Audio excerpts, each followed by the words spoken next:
Hey guys, welcome to the 2018 BMW 540i M Sport. It's an M Sport, Yes. right? This Yeah. is Brendan. Hey. You know me, I'm Tedward. We just did a silent drive in this car for Winding Road Magazine, so now we're going to do one where we actually talk about how it feels. It's a 5 Series. It's going to be cushy, it's going to be sporty, but is it something that evokes emotion? And BMW is very different than it was in its past years. I think they're catering to a slightly different market lately, but this has some really cool tech. So let's go over some of that stuff first. If I put this in reverse, I get this insane camera. Now, you make it do the thing. Sure. So 360 view. Get. And it uses the gesture commands to go around the car. So if I put it in reverse, right, and I start backing up, it shows. It's absolutely crazy. Yeah, we're moving. Yeah, that's super wild. Now, I think the gesture commands, you need to get used to it a little bit. I'm not super comfortable with it. I'm never going in the right place, but there we go. Okay. I'm trying. So very cool. If you take the time to figure it out, I'm sure it works great. I'm already frustrated by it, but it's not a deal breaker. We'll let this girl and her sweet Jeep Renegade go around us. Limited. Oh, limited. This car has like 300 miles on it, so we're going to be a little bit gentle with it. And I don't know what that guy's looking at. Always some weird stuff going on here.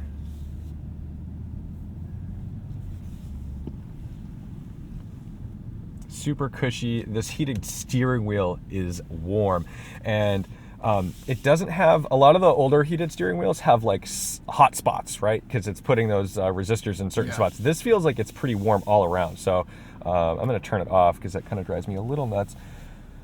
There's actually a setting that you can have it automatically come on when it's below a certain temperature outside. Yeah, perfect. We've got this new glass display, very fast actually. I'm hoping it's showing up on the camera in 60 frames. But it's a big car. I mean, the 5 Series is not small. Like I said, it's got 300 miles on it. BMW, I think, recommends a 1,200 mile break-in, so we'll do our best to keep it below 4,500 RPM. This is the 8-speed. It's ZF? Yes. Okay, Yeah. so ZF 8-speed. Quick enough, definitely faster than like the Mercedes gearboxes, but it's still not a DCT. In sport mode, it knows where I should be. We just did a little hill climb. We'll do another one. But in sport mode, it for sure keeps you in the right gear.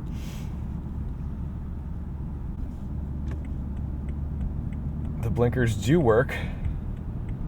Good work, BMW.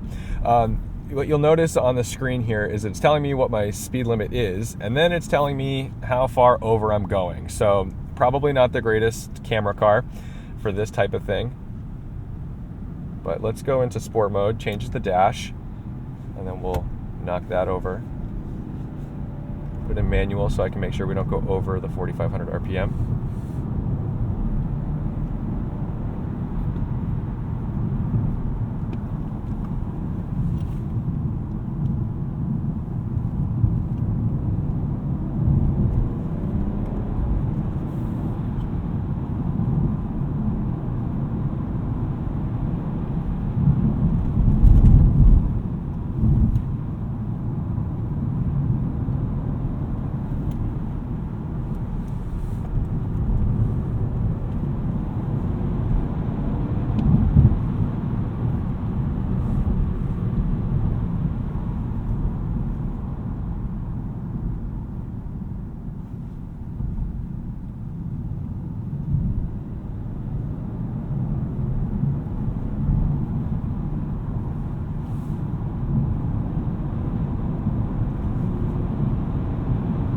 What are we on for tires? I'm pretty impressed with how much grip they have in 11-degree weather right now on salted roads. They are Pirelli all-season run flats. I don't know the exact width, but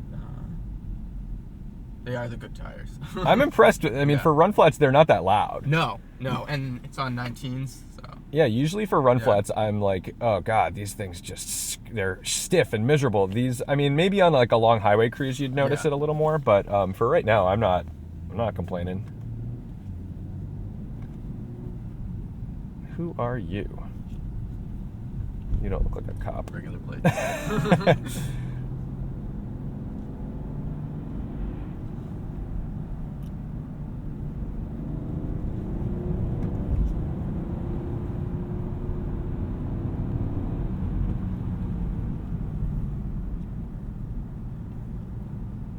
Brakes are really positive, progressive. That's something that BMW's always done really well. I think BMW is kind of second to Porsche, and you can comment below about how much of an idiot I am if you think that's not true. But I don't know. I always felt like BMW brakes felt intuitive and natural, where I don't get that from the Volkswagen Audi group. And I know Porsche is part of the Volkswagen Audi group, but they do brakes better than everybody else.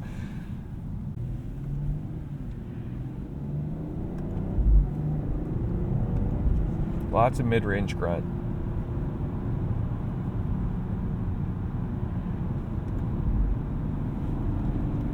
Kind of gives that little, it reminds me of a DSG fart when you upshift. I like that. These paddles are actually pretty nice. And it's a fast enough transmission that it feels like you're doing something. I know a lot of the older ones felt like, you'd pull a gear and you wait and wait and wait. And it was more tacky to just have them. It was more of an exercise in keeping it in a gear than actually using it to make an upshift. There's definitely a little bit of a delay. In the Winding Road Magazine POV that we just did, I went to shift at 4,500. I pulled it at probably 4,300, and then it waited. It didn't shift until just over 4,500. So my apologies to the break-in.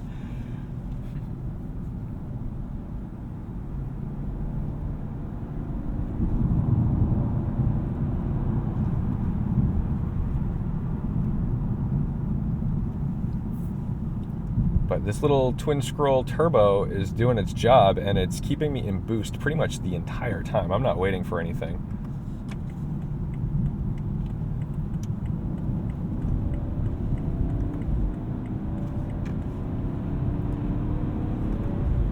And BMW brought back the proper blinkers. So now I can actually hit the blinker and I don't have to like hit it again. It's like it actually stays up and stays down. BMW people will know what I'm talking about. Except for those of us who got used to it the other way. Yeah, I keep going to hit it back up.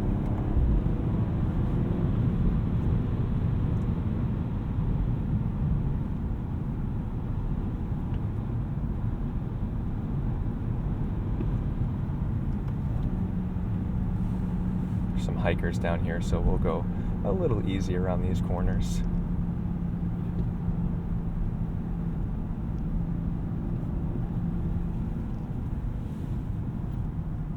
No yodelers, though. We're not in Bavaria. No yodelers. We are not in Bavaria. That is true. Although, I wouldn't mind that. This is as close as we get.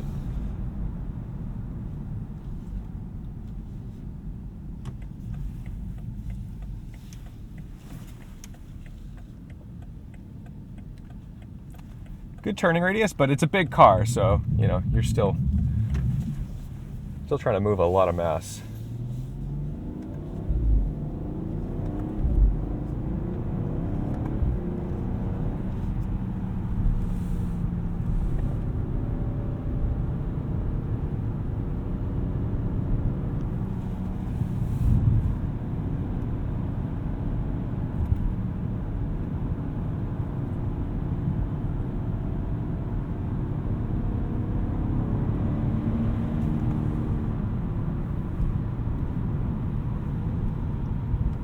No need to go ham on the straightaways because we're not trying to die.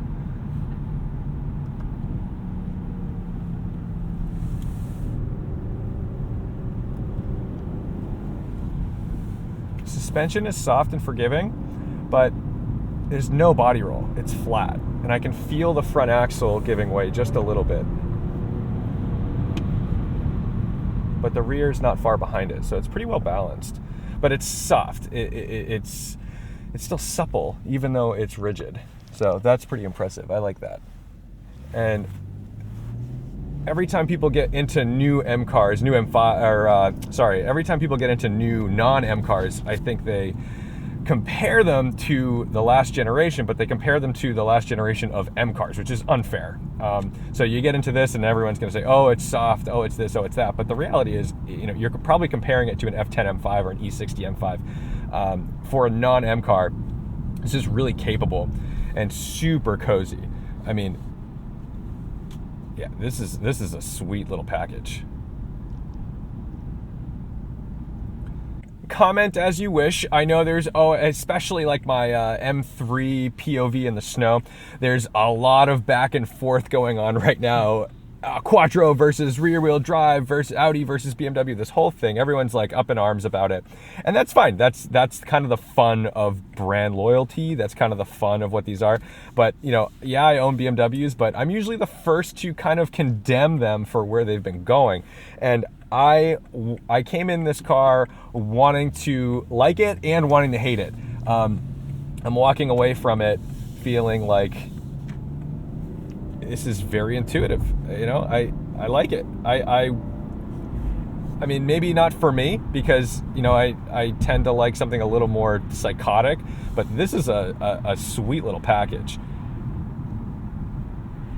So thank you so much for watching, liking, commenting, and subscribing. Don't forget to go check out Winding Road Magazine if you're interested in seeing a talk-free POV of this 540. Thanks a lot, Brendan. Thank you. We'll see you next time. Respect the drive.